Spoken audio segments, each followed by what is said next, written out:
देखिए, हमारे संगठन में एक व्यवस्था है, सभी वर्गों को प्रतिनिधित्व दे करके, नेतृत्व दे करके पार्टी के संगठन को भी मजबूत करना और समाज को भी मजबूत करना। और उस दृष्टि से अलग अलग मोर्चे हमारे काम करते हैं समाज के बीच में, युवाओं के बीच में युवा मोर्चा, महिलाओं के बीच में महिला मोर्चा, किसानों के बीच में किसान मोर्चा और अनुसूचित जाति मोर्चा, मतलब अनुसूचित जाति।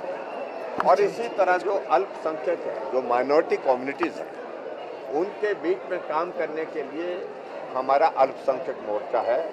और अब की बार पार्टी की ओर से जो फैसला लिया गया है वो गुरमीत सिंह जी अल्पसंख्यक मोर्चा के अध्यक्ष के नाते काम करेंगे। और मैं समझता हूँ कि निश्चित रूप से गुरमीत सिंह जी समाज सेवा में वर्षों तक अपनी सेवाएं देते हुए अपनी पहचान बना चुके हैं और बेहतर ढंग से काम कर रहे हैं। आज भी हम देखते हैं कि बहुत जगह जहां संकट होता है, आपदा आती है, वहां गुरमीत सिंह जी पहुंच जाते हैं। और उस दृष्टि से मैं यही कहूँगा कि जिस सेवा के भाव के साथ आप समाज के लिए काम करते हैं, उसी भाव के साथ आप संगठन को मजबूत करने के लिए, अल्पसंख्यक मोर्चा को मजबूत करने के लिए सभी वर्गों को साथ लेकर के काम करेंगे और उससे पार्टी को भी ताकत मिलेगी और समाज को भी ताकत मिलेगी।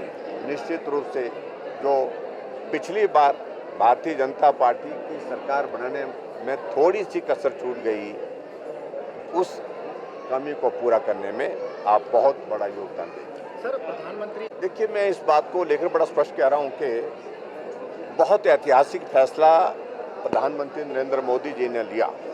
15 अगस्त 2025 को उनने लाल किला से अपने संबोधन में जिक्र किया था कि हम जीएसटी में रिफॉर्म्स के लिए खुले मन से काम करेंगे। और 3 सितंबर को जीएसटी काउंसिल की बैठक होती है और जीएसटी काउंसिल की बैठक में बहुत महत्वपूर्ण फैसले लिए जाते हैं, जिसमें जो टैक्स के स्लैब है वो 12 और 18 के थे, वो तो पूरी तरह से समाप्त कर दिए। 12 और 28 के थे, वो पूरी तरह से समाप्त कर दिए।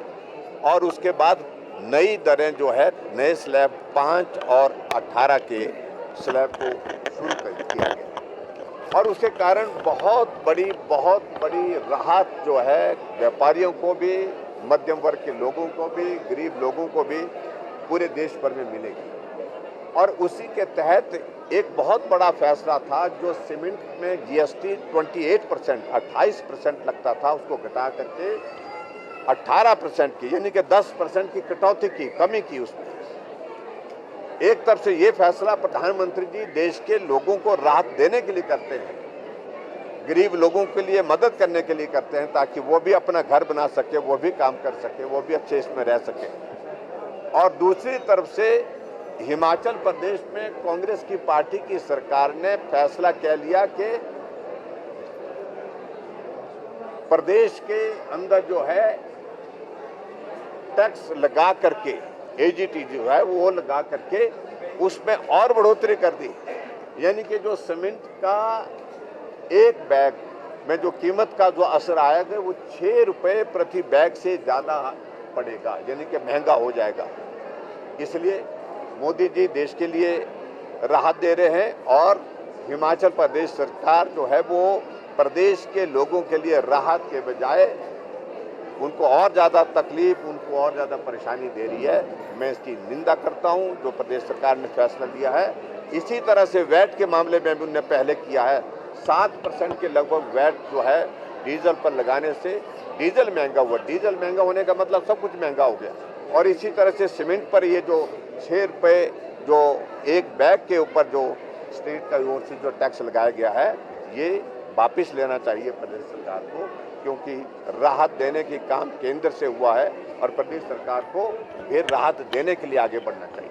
सर, युक्तिकरण के इस सरकार में देखिए एक ही चीज़, कुछ और चीज़ तो होने वाली, खत्म करने की प्रक्रियाएं एक नहीं अनेक जगह। संस्थान 2000 से ज़्यादा बंद कर दिए, हर जगह टैक्स लगा दिया गया और जीना मुश्किल हो गया गरीब आदमी का। और उसके बाद बेरोजगारों को रोजगार देने की बातें कहते हुए सत्ता में आई थी, जिन्होंने कहा था पक्की नौकरी, 58 साल वाली नौकरी, पेंशन वाली नौकरी। और अब पद समाप्त कर दिए जा रहे हैं। और चाहे वो HPTDC है, चाहे वो इलेक्ट्रिसिटी बोर्ड है, चाहे वो ट्रांसपोर्ट है, चाहे कोई महकमा है, पद को कम किया जा रहा है और समाप्त किया जा रहा है युक्तिकरण के नाम से नहीं। ये तो सीधे सीधे समाप्त करने की दिशा में आगे बढ़ रहे हैं। अब हिमाचल प्रदेश के लोगों को स्वयं अपने आप को एहसास हो गया है कि बहुत बड़ी चूक उनसे हुई है। थैंक यू जी। आकर के यहाँ पर 1500 करोड़ रुपए दे करके गए। मैंने अपनी बात कही है, जब से हिमाचल प्रदेश बना है आपदा एक बार नहीं अनेकों बार आई, लेकिन आपदा की घड़ी में कोई प्रधानमंत्री इस हिमाचल प्रदेश में आए तो इनका नाम सिर्फ और सिर्फ नरेंद्र मोदी जी हैं, जो आए और सिर्फ उनने दौरा ही नहीं किया, उनने हिमाचल प्रदेश में आकर के 1500 करोड़ रुपए का पैकेज का ऐलान किया है।